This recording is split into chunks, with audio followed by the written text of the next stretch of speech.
So this is our hopefully short little vocabulary chat for the week, reviewing some vocabulary words with you and making sure you understand their meanings. So I'm going to get right into it. I wrote in cursive up here. Just always good to practice reading things in cursive. This is the word rooting. Now, it's the base word root, like you'd think of a root on a plant, but rooting is actually different, and in our play, it would be cheering. If you are rooting for your favorite team, you're cheering, go, go, go, yahoo, that kind of thing. So rooting can be cheering, and that would be an important connection to make. Score can be a noun, like what is the score? But score can also be an action or a verb. If you score in a game, that means you make a point or you get points. I scored a touchdown. I scored a free throw. And so you do whatever you do in that particular sport to earn points. If you are tense about something, you are nervous, you're anxious about it. You might feel tense if you are on a team and it's your turn to be up to bat, right? Or you're the pitcher and you're trying to throw a strike. You might feel tense, or you might feel tense before you take a test. You might be a little nervous. That's a normal emotion. Then we have the word athlete. Someone who plays a sport is called an athlete. I'm sure you've heard that word before. And finally, the word succeed, S-U-C-C-E-E-D. If you succeed at something, you were able to do it or accomplish it. If you set a goal for yourself, which is such a great thing to do, we have talked about setting goals. When you set goals and you succeed, you were able to accomplish what you set out to do.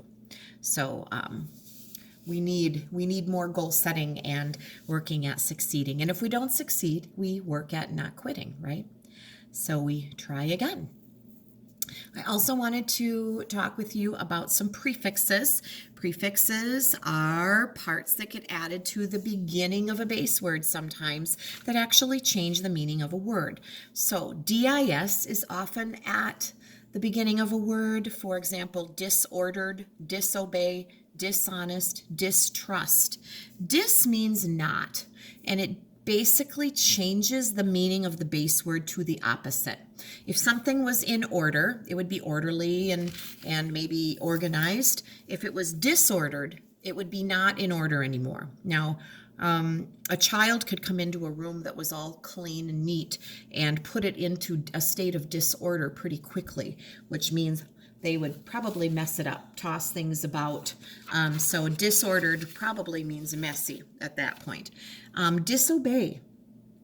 If you obey, you listen and do what you're told. If you obey your parents, you obey the principal, you obey your grandmother. If you disobey, then you do not do what you're told. So if you were told to go quietly and read in your room for 30 minutes before bedtime and you instead, snuck out a video game and played that instead, you would have disobeyed. I'm sure none of you would ever think of doing that, but disobey means the opposite. So it's not listening to something you should do. Dishonest, not honest. If you are honest, you're telling the truth. If you are dishonest, you're probably telling a lie. For whatever reason you would choose to not tell the truth. Distrust. If I trust you, I can count on you, maybe with a secret to keep a confidence, or I trust you to get the job done. Distrust is something that happens that would be the opposite of trusting. I might distrust you if you have stolen from me, for example, if you've taken something that didn't belong to you and I know about that, or you've cheated and I know that is something you've done before, I might have a level of distrust, which means I may not completely trust you. And that trust would have to be proven again. So dis changes the meaning to the opposite, pretty much, of the base word. And un does the same. Un is a very common prefix. Unclear, uncomfortable, untie, unwrap, undo. Un means not. Also, if it's unclear, it's just not clear. It might be hard to understand. If I say, the directions are unclear, well, then it's hard to understand. I don't get it, Mrs. Adams, right? That's unclear. Uncomfortable, not comfortable, doesn't feel good. right? If you go to a hotel and you sleep in a strange bed that is not your own, you might think this is not a comfortable bed. It is uncomfortable. It is not comfortable. Doesn't feel good. Untie, opposite of tie. I tie my shoe, then I untie it to take my shoes off.